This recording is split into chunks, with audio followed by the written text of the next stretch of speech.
नमस्कार प्रेक्षकांनो. शुभ श्रावणी या मालिकेच्या आजच्या भागामध्ये खूप जबरदस्त आणि धमाकेदार ट्विस्ट आपल्याला पाहायला मिळणार आहे. प्रेक्षकांनो, शुभ श्रावणीचा लेटेस्ट प्रोमो रिलीज झालेला आहे आणि या मालिकेमध्ये आता आपल्या मुलीसोबत कधीही प्रेमानं न वागलेल्या विश्वंभरने आता खूप मोठा धक्क्याचा निर्णय घेत खूप मोठं पाऊल उचललेलं आहे. आणि इकडे मात्र आता अनुराधाच्या जबरदस्त कानाखाली मारत आता श्रावणीला घरी घेऊन जाण्याचा निर्णय घेतलेला आहे. पण या प्रोमोमध्ये खरंच सावली आता आपल्या विश्वंभर म्हणजेच तिच्या वडिलांसोबत आता इकडे शेलारेचं घर सोडून जाणार का, हे सविस्तर आपण या व्हिडिओद्वारे पाहणार आहोत. खूप मोठा असा टर्निंग पॉईंट आता मालिकेमध्ये आलेला आहे. इकडे मात्र आता श्रावणीला खूप त्रास देत असतात म्हणून शुभू आता इकडे शोभाताईला आणि अनुराधाला म्हणजे त्याच्या आईला खूप ओरडते आणि सांगते की अगं, एखाद्या व्यक्तीला कितीतरी म्हणजे एवढा त्रास कोण देऊ शकते. तिच्याकडून थोडीशी जरी चूक झाली ना तर तुम्ही अख्खं घर असं डोक्यावर घेता आणि तिला ओरडता. खरंच आज मात्र इकडे अनुराधाने खूप मोठा प्रॉब्लेम क्रिएट केलेला असतो. म्हणजे आता गाडगे पाटील यांच्याशी आता सानिकाचं लग्न ठरवलेलं असतं आणि आता इकडे मात्र सानिका या लग्नाला मान्यता देत नाहीये. हे मात्र इकडे आता श्रावणीला कळून चुकते. पण आता श्रावणी मनातच बोलते की खरंच मला माफ कर सानिका. मला माहिती आहे की गाडगे पाटलासोबत तुला लग्न नाही करायचं, पण फक्त आईमुळे तू हे लग्नाला होकार देत आहे. खरंच मी काही करू शकत नाही. मला माहिती असून सुद्धा मी काहीही करू शकत नाही की तुला त्या व्यक्तीसोबत लग्न नाही करायचं. खरंच मला माफ कर. आणि तेवढ्यातच आता इथं गाडगे पाटलाची जबरदस्त एंट्री होते आणि दौलतराव आता अनुराधाला बोलते की काय गं, तू या अशा खूप वाईट माणसाशी माझ्या मुलीचं लग्न ठरवलं का. त्यावर आता अनुराधा बोलते की तुमच्या मुलीने सुद्धा काय केलेलं आहे. खरंच तिच्यासोबत फक्त हा गाडगे पाटील झाले ना, याचे सुद्धा आपल्यावरती उपकार होणार आणि या नशीब हा गाडगे पाटील लग्नाला तयार झालेला आहे. त्यावर इकडे मात्र आता अनुराधा अशी आता इकडे दौलतरावावर ओरडते आणि आता दौलतराव बोलतात की काय करावं खरं या बाईचं. तेव्हा मात्र आता असं श्रावणीला सुद्धा काही कळत नाही की गाडगे पाटील आता अचानक म्हणजे आले. एवढा वाईट माणसाशी सानिकाचं आईने लग्न ठरवलं.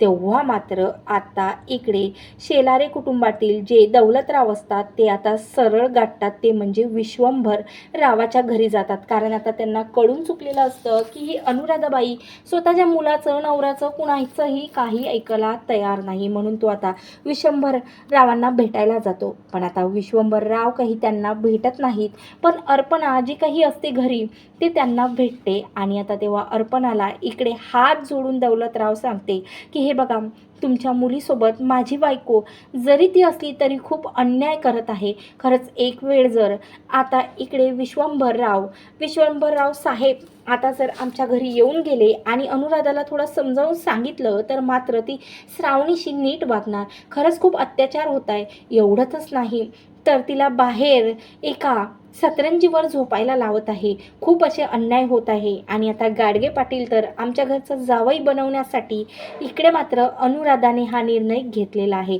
तेव्हा मात्र असं ऐकून अर्पणाच्या डोळ्यातून अश्रू येतात आणि तेवढ्यातच असं बोलत हात जोडून आता दौलतराव तिथून निघून जातात.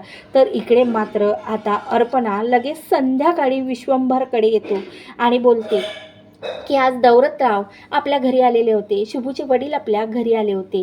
खरंच त्यांच्या डोळ्यातून अक्षरशः अश्रू आले. दादासाहेब, भैयासाहेब, मी सांगते काहीही झालं तुम्ही श्रावणीवर प्रेम करता, मला माहिती आहे. कुठं ना कुठं तुम्ही सुद्धा तिला मिस करता. पण बघा भैयासाहेब, एक वेळ तुम्ही त्या अनुराधाबाईशी बोलून घ्या. एवढंच मला दौलतरावांनी सांगितलेलं आहे की ती श्रावणीला खूप त्रास देत आहे आणि तुमचं नावसुद्धा त्या घरात काढायला ती मना करते. तुम्हाला माहिती आहे एवढ्या रात्रीचं तिला बाहेर झोपवते आणि ते पण एका सतरंजीवर. एवढ्या लाडात वाढलेली तुमची लेक आणि एवढ्या दुःखात असून एका वडिलानं तिची काळजी घेणं हेच तुमचं कर्तव्य आहे. तुम्ही साऱ्या जगाची काळजी घेता. जरी तुम्ही इकडे शिक्षण मंत्री असाल, पण एका मंत्री या नात्याने कुणावरही अत्याचार होताना असं तुम्ही बघू शकत नाही, मला माहिती आहे. पण आता स्वतःच्या मुलीला या अनुराधापासून वाचवा भैयासाहेब, एवढीच मी तुम्हाला रिक्वेस्ट करतो. असं बोलल्यानंतर आता मात्र विश्वंभरला खरंच आपली मुलगी एवढ्या दुःखात आहे असं अर्पणाने सांगितलेलं असतं. रात्रभर त्याचा डोळा लागलेला नसतो. त्याला सतत एकच चिंता सतावत असते की ज्या प्रकारे आता अर्पणाने त्याला सांगितलं आहे, खरंच आता अनुराधा एवढा त्रास आपल्या मुलीला देत आहे का? आता काहीही हो, 2 शब्द बोलण्यासाठी का म्हणून, पण आता शेलारेच्या घरी मी जावं असं तिनं निर्णय घेतलेला असतो. तर इकडे मात्र आता दुसऱ्या दिवशीची सकाळ निघालेली असते आणि पुन्हा वाद पेटलेला असतो सर्वांमध्ये, तो म्हणजे आता सानिकाच्या लग्नावरून. तेव्हा आता मोठी हिंमत जुटवत इकडे मात्र आता अनुराधासमोर जात श्रावणी बोलते की हे बघा आई, तुमचा हा निर्णय मला पटलेला नाही आहे. मला माहिती आहे सानिका तुमची मुलगी आहे, पण ती माझी नणदसुद्धा आहे. म्हणून गाडगे पाटील हे चांगले व्यक्ती नाही आहेत. पुन्हा आता सानिकाच्या आयुष्यात चांगले क्षण येण्याच्या अगोदर तो माणूस तिचे काय हाल करणार ना, हे तुम्हालासुद्धा माहिती आहे. म्हणून लेकीसाठी चांगला विचार करा. तेव्हा आता असं श्रावणी फडाफडा बोलल्यानंतर आता अनुराधाला प्रचंड राग आलेला असतो आणि आता अनुराधा जोरातच आता सावलीवर हात उचलणार. तेवढ्यातच तिथं येते ती म्हणजे तेवढ्यातच तिथं पोचतो तो म्हणजे विश्वंभर. आता विश्वंभर अनुराधा आपल्या लेकीवरती श्रावणीवरती हात उचलताना बघून मात्र विश्वंभरला प्रचंड राग येते. आता तो अनुराधाचा हात असा हातात पकडतो आणि बोलतो की तुझी हिंमत तरी कशी झाली माझ्या श्रावणीच्या अंगावरती हात उचलण्याची?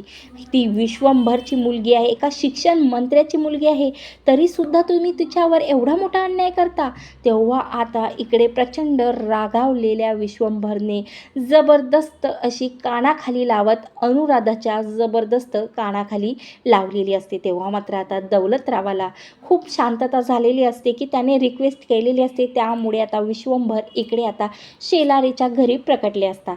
त्यावर इकडे मात्र आता शोभाची तर बोलतीच बंद होते. ती काहीही बोलत नाही आणि सर्वांच्या मागे जाऊन उभी राहते. तर इकडे मात्र आता अनुराधा बोलते की हे बघा, तुमची जरी ती मुलगी आहे पण माझी ती सून आहे. मग त्यावर आता इकडे विश्वंभर बोलतो की सून आहे म्हणून काय झालं?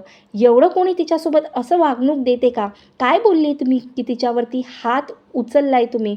त्यावर अनुराधा बोलते तुम्हीसुद्धा काय केलं विश्वंभर रावजी साहेब, तुम्ही काय केलं? माझ्यावरती हात उचलला. घेऊन जा तुमच्या मुलीला. त्यावर आता इकडे मात्र श्रावणीचे वडील बोलतात की मी घेऊन जाण्यासाठीच आलेलो आहो तिला, पण यानंतर का माझ्या मुलीच्या वाटेला तुम्ही गेले ना, तर माझ्या एवढं वाईट कोणीच नसणार आहे. पुन्हा माझ्या मुलीला असं छेडछाड छळलं ना, तर या पंगा तुमचा या बापाशी आहे, या वडिलाची आहे. तेव्हा मात्र आता खूप प्रेमाने आता श्रावणीचा हात हातात घेत आता विश्वंभर बोलतो की बाळा श्रावणी, मला माहिती आहे की मी जरी तुझ्याशी ठीक वागलो नाही, पण माझं तुझ्यावर प्रचंड प्रेम आहे. म्हणून आज मात्र या शेलारेच्या घरातून तू आत्ताच्या आत्ता माझ्यासोबत चल. तेव्हा आता श्रावणी लगेच वडिलाला मिठी मारते आणि बोलते की बाबा, माझं सुद्धा तुमच्यावर खूप प्रेम आहे, पण मी मात्र हा माझा संसार सोडून नाही येऊ शकत. त्यावर आता इकडे लगेच विश्वंभर बोलते की मला असं वाटलंच की तू माझ्यासोबत एवढं सहजासहजी येणार नाही, पण मात्र या लोकांनी तुला जेव्हाही त्रास दिला तेव्हा तुझ्या या वडिलाला तू आठवण कर आणि मात्र जेव्हा तुला सहन झाला नाही ना बाळा श्रावणी, त्यावेळेस मात्र तू आपल्या घरी परत ये. तुझ्यासाठी नेहमीच आपल्या घराचे दारे उघडे आहेत. पुन्हा आता अनुराधाला ओरडत इकडे शिक्षण मंत्री म्हणतात की हे बघा, आता मी तुम्हाला लास्ट टाईम सांगतो, खडसावून सांगतो की माझ्या मुलीला जर या नंतर तुम्ही त्रास दिला तर माझ्या एवढं वाईट कोणीही नसणार आहे. अशा प्रकारे आता श्रावणीच्या प्रेमापोटी इकडे विश्वंभरने जबरदस्त अशी अनुराधाच्या कानाखाली लावत आता आपल्या मुलीच्या विषयी अन्याय जो तिच्यावर होत आहे त्याविषयी आवाज उचललेला आहे. अशा प्रकारे प्रेक्षकांनो असेच जबरदस्त ट्विस्ट शुभ श्रावणी या मालिकेचे बघण्यासाठी माझ्या चॅनलला नक्की सबस्क्राईब करा. धन्यवाद. जय गजानन.